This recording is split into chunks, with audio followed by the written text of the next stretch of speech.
You know your stuff. But the minute that you turn on the camera, the minute that you press record on the microphone, things fall flat. You don't sound as confident as you think you should or you know you can be. It's not because you're not an expert. We know that you know your stuff. It's because you're not ready. You haven't practiced or mastered the principles that I'm going to teach you about today in order for you to sound more like the expert that we all know that you are.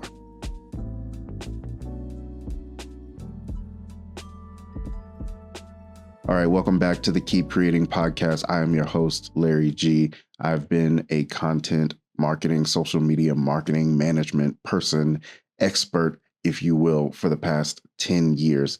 And today we're going to be breaking down a few tips and tricks on how to help business owners, coaches, personal brand people who I know their stuff, show up and talk about the things that they know on camera. I think we all know that once you've done something for a long time, you know how to do it. And if your friend came to you and was like, hey, can you teach me how to do this thing? We all know that you would be able to teach them.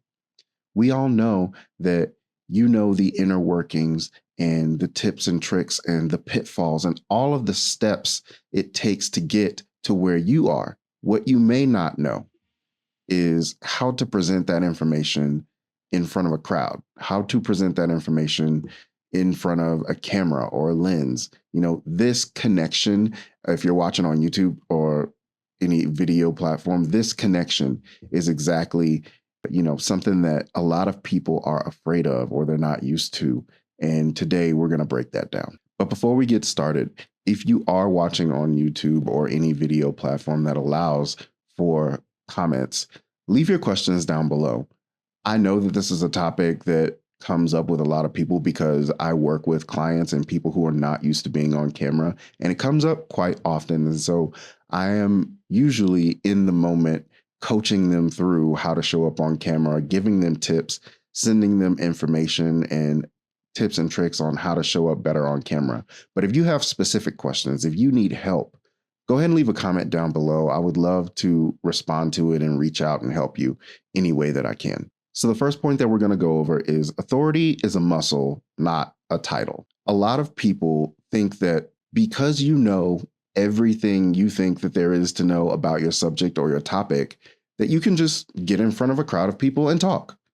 And while that may be true, your message may not resonate, not because you're not the authority figure, you definitely are, but because building that authority and building that relationship and speaking to people in a way that they understand and are able to receive your information is a muscle.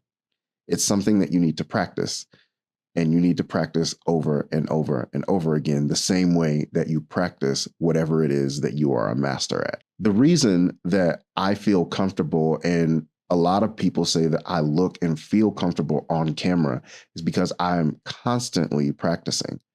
I've been filming myself for over 10 years. I've been sitting down and talking to a camera for over 10 years. If you're on YouTube, I'll leave a link in the description, but go watch my YouTube videos from 10 years ago when I first started sitting down and talking to a camera. They're not great. They're actually quite cringy. I knew my subject matter, but I had no idea how to communicate that message to people. I had no idea how to use the words or the pacing or even the editing or any of those things in order to make those videos presentable and watchable back then. I like to believe that I've learned a lot and I've built a lot of skill and authority in the way that I communicate so that people do understand what I'm saying. It is resonating with people and I am getting somewhere. So authority is not always about the knowledge. Authority also is about the way that you're able to effectively communicate your message to people. They have to know that they know that you're the authority mentally. They can see it. Whenever you are presenting a topic or a session to people, they understand, they show up and attend because you say that you're the authority. But if your delivery is lacking, if you are not landing your metaphors or your timing or any of those things, it's all going to fall flat. This leads me to my next point. One of the greatest pieces of advice that I've ever gotten from someone about public speaking, about teaching, about communicating things to people, especially online, is you want to show up like a mentor, not necessarily a peer. That's not to say that you want to show up and be better than people. You don't want to communicate or show that I'm better than you, I'm farther along than you, so you should listen to me. That's not the attitude that I'm talking about. I'm talking about you want to show up as someone who is one or two steps in front of someone. You're a guide. You're not necessarily a teacher. I think using those words helped me completely understand what that meant. A teacher is someone who you look at and is like, this person has way more knowledge than me. They are this level above me. Whereas a mentor is someone who's closer to where I am. They just came from where I'm trying to go. They know, like, it's still fresh in their brain. It's still like the mud, the tracks have not dried yet. They're still right there. They're only like a couple steps ahead of me. This feels more like a guide and someone who's bringing you along rather than someone who's already reached the top and is just telling you how to get there. I think this is the reason that a lot of newer creators appear to pop off is because they're a few steps ahead. They're using non-technical jargon, they're using regular language, they're talking to people in a way that they understand. They're talking to beginners in a way that beginners would completely understand, how certain aspects of certain things work. The other side of that coin is that you don't want to completely come off like a peer. You still want to show and prove to people, especially if you're trying to consider yourself an expert, that you're not where they are. We're not on the same plane. I am a little bit farther ahead than you, but not by much. It's a balancing act. It's a balancing act of language and tone of voice and honestly humility. I tell people all the time that I've been doing this for 10 years, but at the same time, I'm still not someone with millions or hundreds of thousands of followers on any platform. I am just one step ahead of you when it comes to talking in front of a camera and recording things to make them look and sound great. That's where I am. This next point is a language shift that helps a ton of people. No matter what level of knowledge you are at, it always comes into play whenever you are recommending things to people or you're showing them the way. And that is to use I recommend statements instead of I think statements. This really helps turn the knob in someone's brain to let them know that you are the expert. Using this language with my clients, whether I was working for someone else and even now when I work for myself, using this language creates a shift. Instead of I think we should do, it's I recommend we do X. It commands respect, it commands authority, and it lets people know that you don't just think you know what you're doing or you know what you're talking about. You actually know what you're doing. You actually know what you're talking about, and you have a recommendation. You have a plan and a path forward for them. That's what this language shift does. A lot of people use the I think statements when they're not completely sure of the recommendation that they're giving or of the information that they're giving themselves. Using I recommend statements is definitely more powerful. It definitely feels more confident. And it's something that will shift the way that people receive the information that you're giving them. One of the main stories that I can think of when it comes to this language is when I was at my last agency, I was, talking to a lot of different clients. And I had a client that was basically like, I don't know anything. I need you to tell me what to do.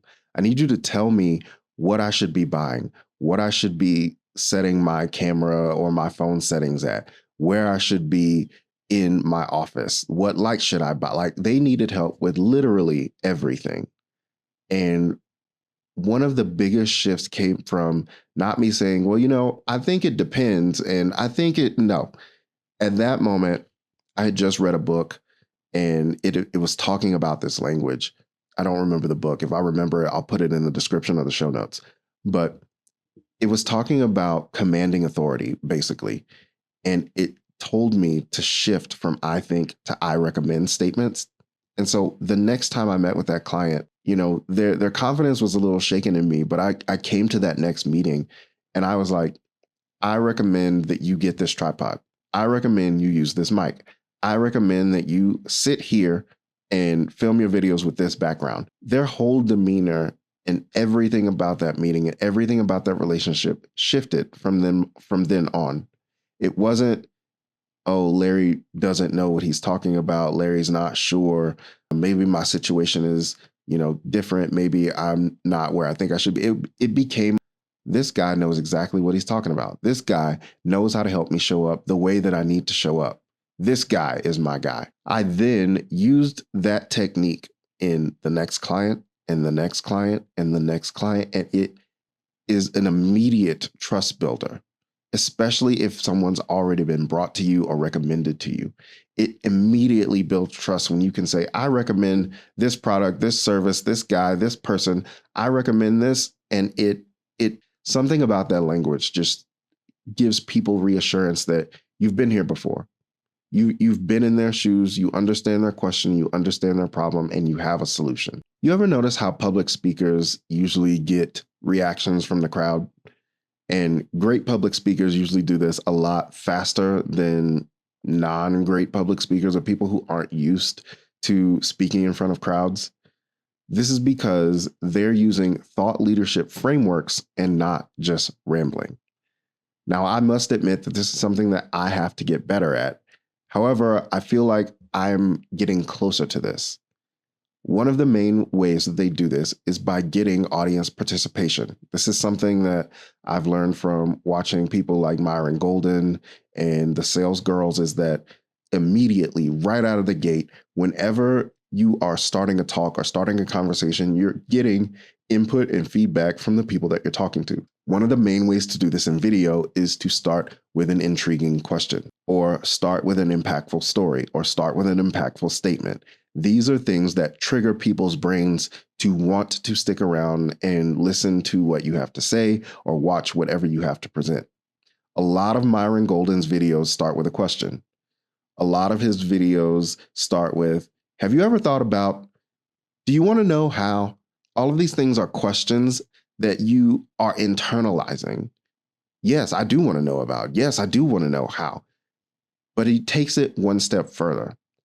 Whenever he presents in front of a crowd, which he normally films his videos live in front of an actual live audience, he's getting audience participation. This is solidifying he's the expert, he's the person talking, he's the one teaching, and they're the one listening, and they're receiving his information. If you're someone who's religious and you go to church, this also happens in church. The amens, the yes, the turn to your neighbor and say, all of these things are audience participation and leadership frameworks in order to get you invested in what they're saying, invested in what they're talking about, and to help you pay attention. So whenever I do that here in these videos, it's a leadership framework, it's a mindset shift, and it's something that helps you, the viewer, or whoever the viewer, the person who you're trying to communicate to, stay engaged and also internalize the things that you're talking about. They're answering the questions in their brain,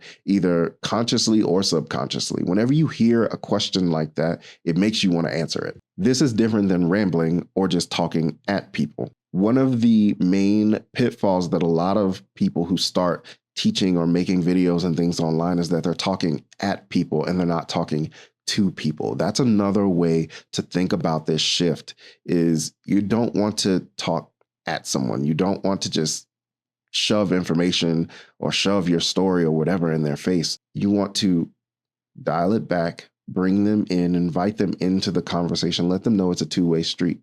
This is also why a lot of successful YouTubers and a lot of successful people on video or public speakers ask for feedback during the talk. A lot of successful YouTubers ask for comments early in the video before the 3-minute mark. They ask for what they want.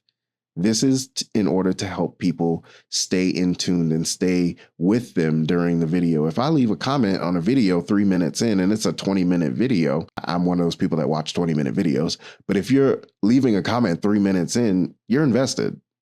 If you're leaving a comment 1 minute in, you're invested, hopefully. The last bit of this point is using storytelling and story frameworks. I do this a lot in these videos. I have anecdotal stories to attach to the points that I'm making. And a great example is for this point itself, I started talking about Myron Golden and watching his videos and the sales girls and the things that they're using. Those are anecdotal stories. I'm not just giving you information. I'm also bringing you along the journey and showing you where I picked this information up. If you go back and watch/listen to the first episode, I did it with a lot of those points. I had stories with specific clients that matched to the points that I was trying to communicate. A lot of these things come together, and that is another leadership framework. If you're someone who's religious, even if you're not someone who's religious, in the Bible, Jesus uses a lot of stories to communicate his points. A lot of people call them parables. However, it is a leadership and storytelling framework and technique that keeps people involved, engaged, and attached to whatever the outcome is. People may not pick up the final output, and that's okay. However, they will remember the story. The story is the through line in order to communicate the final point. So, if someone gets lost along the way, if someone does not completely understand the point that you're trying to make, they'll use the story as a reference point to ask their question, to communicate the metaphor that they don't understand.